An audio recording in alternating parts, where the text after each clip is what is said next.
अरावली पर्वत के उत्खनन का आदेश सुप्रीम कोर्ट के द्वारा आया। सबने अपने अपने हिस्से की राय व्यक्त की। कुछ ने सत्य और तथ्य का परीक्षण किए बिना और कुछ लोग सत्य और तर्क को अपने हिसाब से तोड़ मरोड़ कर पेश करते हुए नजर आए। जय हिंद साथियों, नमस्कार। मैं हूं आपका दोस्त ललित व्यास पांडे। साथियों, अरावली पर्वत श्रृंखला को लेकर के हमारे मन में भी कई प्रकार का कौतूहल था, कई प्रकार की जिज्ञासा थी और कई प्रकार की उत्कंठा थी। अब मैं कौतूहल, जिज्ञासा और उत्कंठा के बारे में आपसे चर्चा करूंगा। कौतूहल ये होता है कि मुझे कोई भी चीज पता चली और उसके बाद हमारा ध्यान कहीं और चला गया, उसके बारे में हमने सोचना ही बंद कर दिया। जिज्ञासा क्या होती है? जिज्ञासा होती है किसी भी चीज के बारे में पता चला और जब तक हम उसके बारे में पूरी जानकारी नहीं ले लेते तब तक वो शांत नहीं होती, इसे जिज्ञासा कहा जाता है। उत्कंठा क्या होती है? उत्कंठा कभी हमारे लिए वो चीज़ जागृत होती है, फिर हम किसी और काम में व्यस्त हो जाते हैं, लेकिन अभी चूंकि हमें उसके बारे में पूरी जानकारी नहीं प्राप्त होती है तो फिर रह रहकर वो हमें सताती रहती है। फाइनली अगर हम कौतूहल, जिज्ञासा और उत्कंठा को जान गए हैं तो आगे बढ़ते हैं। इस अरावली पर्वत श्रृंखला के मामले में भी मेरे जहन में तीनों प्रकार की चीज़ें उत्पन्न हुई, कौतूहल भी, उत्कंठा भी और जिज्ञासा भी। है क्या ये? आखिर इसका इतना शोर शराबा क्यों है? तो मैंने एनालिसिस करना शुरू किया, अध्ययन करना शुरू किया कि आखिर ये क्या है। तो मैंने ये पाया कि अरावली पर्वत, सबसे पहले अरावली पर्वत हमारी सबसे प्राचीन जो पर्वत श्रृंखलाएं हैं उनमें से एक है। ये हिमालय से भी पुरानी पर्वत श्रृंखला है। करीब 1 अरब साल पहले इसका निर्माण हुआ था। हमारे 4 राज्यों से होकर ये गुजरती है। हमारा राज्य है गुजरात, राजस्थान, हरियाणा और दिल्ली। सबसे बड़ा हिस्सा इसका राजस्थान में करीब 550 किलोमीटर में फैला है और ओवरऑल ये 690 किलोमीटर के आसपास बताई जाती है। बात करते हैं हम लोग दिल्ली को, इसने 3 तरफ से घेर रखा है। तो वैज्ञानिकों का या विद्वानों का ये मत है कि दिल्ली तक और हरियाणा तक वो जो थार मरुस्थल की रेत है वो हरियाणा और दिल्ली जाने से रोकती है, जिस वजह से इन इलाकों में, दिल्ली और हरियाणा के इलाकों में मरुस्थल होने से बच जाता है। दूसरा, जो वहाँ थोड़ी बहुत बारिश होती है, बारिश बहुत कम होती है दिल्ली के इलाके में, राजस्थान के इलाके में, तो जो थोड़ी बहुत भी बारिश होती है उसका कारण भी अरावली पर्वत की श्रृंखलाएं हैं, ऊंची ऊंची पर्वत श्रृंखलाएं। पूरी तो नहीं लेकिन कुछ वहाँ पर ध्यान रखते हैं। उत्खनन का जो मामला है वो क्या है?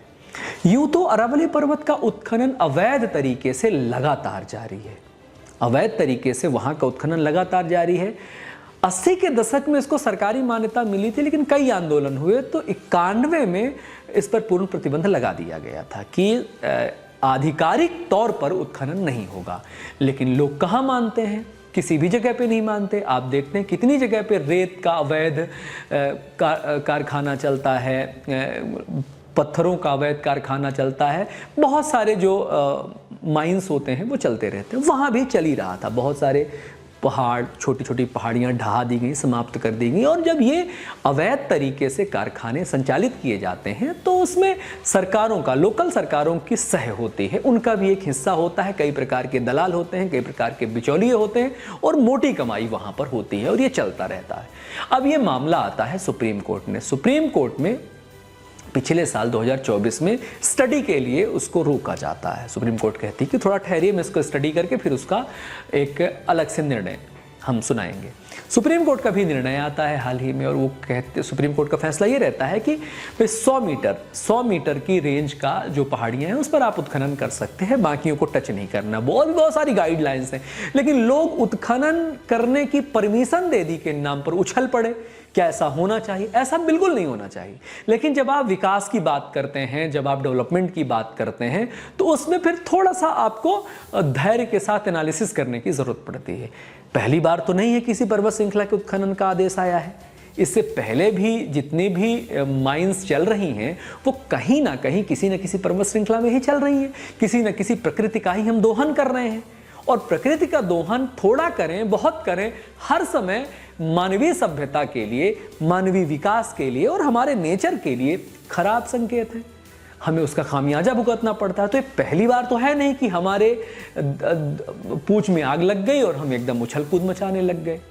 इससे पहले भी हुए हैं। तो कि पेशेंस, इसको और तरीके से एनालिसिस करने की ज़रूरत है। अब जब विकास की बात है तो विकास में क्या क्या होगा भाई, वहाँ होटल्स बनेंगे, वहाँ पर फार्म हाउसेस बनेंगे, वहाँ पर फैक्ट्रियाँ लगेंगी, वहाँ पर मशीनें लगेंगी, वहाँ पर बहुत सारे बिजनेस होंगे, सड़कें बनेंगी, यातायात होगा। अच्छा, वो सारे लोग जो सबसे ज़्यादा प्रश्न चिन्ह उठा रहे हैं सबसे पहले अपना फार्म हाउस वही बुक करेंगे। वो लोग जो सबसे ज़्यादा प्रश्न चिन्ह उठा रहे हैं सबसे पहले वहाँ छुट्टियाँ मनाने जाएंगे और मना करके आएंगे। क्या दूसरे पहाड़ी क्षेत्रों में आप छुट्टियाँ मनाने नहीं जाते हैं? तो वहाँ भी पहली बार जब सड़क बनी होगी, पेड़ काटे गए होंगे, पहाड़ों को काटा गया होगा, पहाड़ काट कर वहाँ सड़कें बनाई गई होंगी। उस वक्त भी तो विवाद हुआ होगा, लेकिन उस वक्त का विवाद और आज आपके वो पर्यटन का आनंद का आश्रय बना हुआ है। आप सब लोग वहाँ जाते हो, खूब मज़े करते हो। तो ये हमारा दोहरा चरित्र प्रदर्शित करता है। तो हम कभी भी किसी भी चीज़ का एनालिसिस ठंडे दिमाग से शांत चित्त होकर के नहीं करते। अगर उस उत्खनन में कुछ क्राइटेरिया बनाई गई है और वो लीगल करा गया है, इससे पहले तो अवैध चल ही रहा था ना, तो अब लीगल करा गया है और उसकी फ्रीक्वेंसी को कंट्रोल्ड करा गया है, तो उसमें अगर आप विकसित चीज़ें देखना चाहते हैं तो बहुत दिक्कत आपको नहीं होगी, हम लोगों को होगी। क्योंकि हम लोग ये चाहते हैं कि प्रकृति का दोहन किए बिना भी किसी अन्य विकल्पों पर हम लोग विचार कर सकते हैं और विकास की यात्रा को उधर मोड़ सकते हैं। लेकिन चूंकि अन्य पर्वतीय क्षेत्रों में, अन्य प्राकृतिक क्षेत्रों में पहले ऐसे उत्खनन हो चुके हैं, दूसरी सरकारों में भी हो चुके हैं, तो केवल एक सरकार को और एक को कटघरे में खड़ा करना सही नहीं है और कुछ ही लोगों के जेब में पैसे जाएंगे ये कहना सही नहीं है। क्योंकि हम में से ही बहुत सारे वो लोग होंगे जिसका हम विरोध करेंगे और उसी को जाकर के लुत्फ उठाते हैं। तो इस प्रकार अरावली पर्वत के उत्खनन के हम सब विरोध में हैं। एकदम से उसका उत्खनन नहीं होना चाहिए, लेकिन उसकी सीमाएं निर्धारित करके बीच बीच में विकास के कार्य किए जाने चाहिए।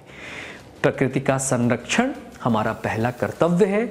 वन और जंगल हम दोबारा रिक्रिएट भी कर सकते हैं, लेकिन पर्वत और पहाड़ हम दोबारा रिक्रिएट नहीं कर सकते।